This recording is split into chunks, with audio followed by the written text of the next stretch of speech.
നമസ്കാരം സുഹൃത്തുക്കൾ. ഇന്നലെ ഞാൻ ആകസ്മികമായിട്ട് ജാനുമണി ദാസിന്റെ പ്രധാനമന്ത്രി ശ്രീമാൻ നരേന്ദ്രമോദിയെ പരിഹസിക്കുന്ന അധിക്ഷേപിക്കുന്ന വീഡിയോക്കാണ് ഇടയായി. ജാനുമണിക്കാണ് വീഡിയോ. ജാനുമണി ഗുവാഹട്ടി എക്സ്പ്രസ്സിൽ ഒരു 10 വർഷം മുമ്പ് തേസ്ബൂരിൽ നിന്ന് ഒട്ടിയ വയറും കീറിയ ഭാഗമായിട്ട് എറണാകുളം സൗത്തിൽ വന്ന് ഇറങ്ങിയ നിന്നെ അന്ന് എനിക്കറിയാം. ഓക്കെ, ഈ തേവരയിലെ ഒരു ബെഡ്റൂം ഫ്ലാറ്റിൽ നീ നിന്റെ കൂട്ടുകാരും കൂടി വർഷങ്ങളോളം താമസിച്ചു. ഓക്കെ, വളരെ കഷ്ടപ്പെട്ട് കയറി വന്ന വ്യക്തിയാണ് ജാനുമണി. എളുപ്പമായിരുന്നില്ല ജാനുവിടെ വരവൊക്കെ. അതായത് ആദ്യ കാലഘട്ടങ്ങളിൽ ഈ സിനിമയുമായി ബന്ധപ്പെട്ട് വന്നപ്പോൾ ഇവർക്കൊന്നും അവസരം കൊടുക്കില്ലായിരുന്നു മലയാള സിനിമയിലെ ഈ പറയുന്ന ഒരു വ്യക്തികളും. കാരണം ഇവരെ കണ്ടു കഴിഞ്ഞാൽ ഇവരൊരു ട്രാൻസ്ജെൻഡേഴ്സ് ആയതുകൊണ്ട് ഇവരെ അകറ്റി നിർത്തി.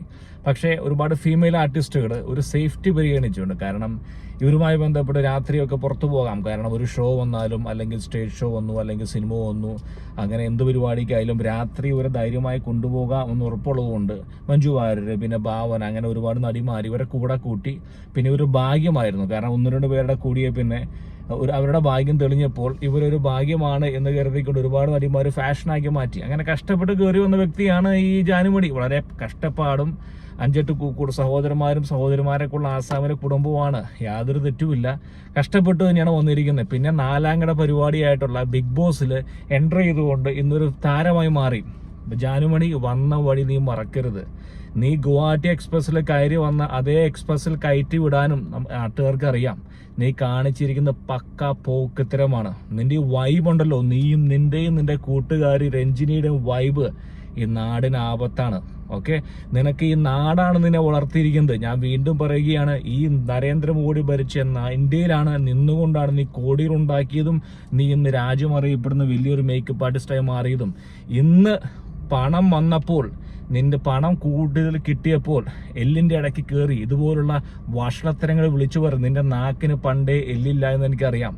ഈ വക ഊമ്പി പരിപാടി പോലെ കാണിക്കരുത്. ഈ പറയുന്ന എന്താണെന്ന് മനസ്സിലാക്കിയില്ലെങ്കിൽ നിന്നെ കയറ്റിവിടാൻ പോകുന്നത് ഹിമന്ത ഭരിക്കുന്ന ആസാമിലേക്കാണ്.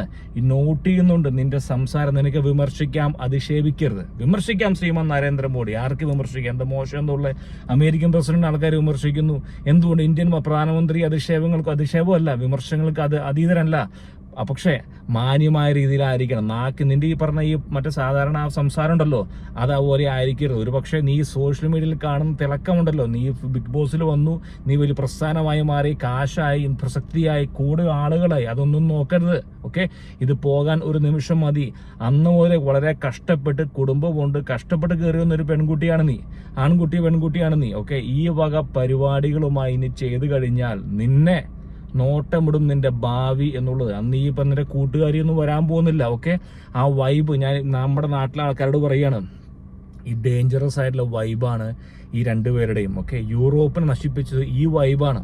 അതായത് യൂറോപ്പിൻ്റെ 2005-6 കാലഘട്ടത്തിൽ യൂറോപ്പിനെ ഈ അവസ്ഥയിലേക്ക് എത്തിച്ച ഒരു കൂട്ടം ആളുകൾ കടന്നു വരുമ്പോൾ അവരെ വാരി പുണർന്ന് പൊട്ടി കൂടെ ചേർത്ത് പിടിച്ചവരാണ് ഈ വൈബുള്ളവർ. ഫെമിനിസ്റ്റുകളും ഈ പറയുന്ന LGBT-ക്കും, ഞാൻ ഇവർക്കെതിരല്ല, ഫെമിനിസത്തിനും LGBT-ക്കും എതിരല്ല, അവരൊക്കെ വേണ്ടവരാണ്. പക്ഷേ രാജ്യത്തിന്റെ താല്പര്യമായിരിക്കണം പരിഗണന. കാരണം അന്ന് കയറി വന്നവരെ, അന്ന് ബോട്ടിൽ കയറി വന്നവരെ ഇവരാണ് മാറോട് ചേർത്ത് പിടിച്ചുകൊണ്ട് അവർക്ക് വേണ്ട ലീഗൽ ഹെൽപ്പുകളും ഹൗസിംഗ് സ്കീമുകളും ഏർപ്പാടായി കൊടുത്ത് ഇവരെ പോലെ ആളുകളാണ്. ഇന്ന് അവരെ അവിടുന്ന് ഓടിച്ചു. ഇന്ന് യൂറോപ്പിലെങ്കിലും ഇവരെ കാണാൻ സാധിക്കില്ല, കാരണം ഇവർക്ക് നിൽക്കാൻ സാധിക്കില്ല.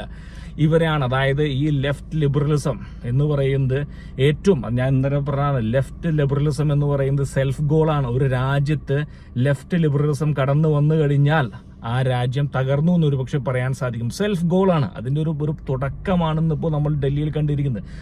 ഡൽഹിയിലെ മുഴുവൻ കുട്ടികളും ലെഫ്റ്റ് ലിബറലിസം ഞാൻ പറയില്ല, പക്ഷേ ഒരു കടന്നുകയറ്റം ഞാൻ കാണുന്നു. അതിൽ ഈ രഞ്ജിനി പോലുള്ള ആളുകളുടെ ഈ പറഞ്ഞ ആ ഒരു കോപ്രായം കാണിക്കൽ കാണുന്നത് ഈ രാജ്യത്തിന് നല്ലതല്ല. നിങ്ങൾക്ക് രാജ്യത്ത് മാറ്റങ്ങൾ വരുത്താം, റിഫോംസ് വരുത്താം, നേരായ മാർഗത്തിൽ കൂടെ സർക്കാരിന്റെ മാർഗനിർദ്ദേശങ്ങൾ കൊടുക്കാം. അതിന് പകരം എന്ത് ചെയ്യുന്നത്? വിമർശിക്കുക, അധിക്ഷേപിക്കുക, അദ്ദേഹത്തിന്റെ അച്ഛനെ വിളിക്കുക, അമ്മ വിളിക്കുക, ഇതുപോലെ ചീഫ് ടാക്ടിക്സ്. ഇൻസ്റ്റഗ്രാമിൽ താരമാകാൻ വേണ്ടി ജാനു നീ കാണിച്ചു കൂട്ടുന്ന ഈ പോക്രിത്തരങ്ങൾ നിന്നെ വളർത്തില്ല. നിന്നെ ഓർത്തു വെച്ചോ. അതായത് ജനറൽ കമ്പാർട്ട്മെന്റിൽ പൊളിഞ്ഞ ബാഗുമായി തേസ്ബൂരിൽ നിന്ന് വന്ന നീ ആ അവസ്ഥയിലേക്ക് തിരിച്ചു പോകും. അന്ന് ഈ പറയുന്ന ആരും ജാനു നിന്റെ കൂടെ ഉണ്ടാവില്ല. വീണ്ടും നീ ഓർത്തോ നിന്റെ പഴയ തേവരയിലെ ജീവിതം എന്തായിരുന്നു എന്ന്.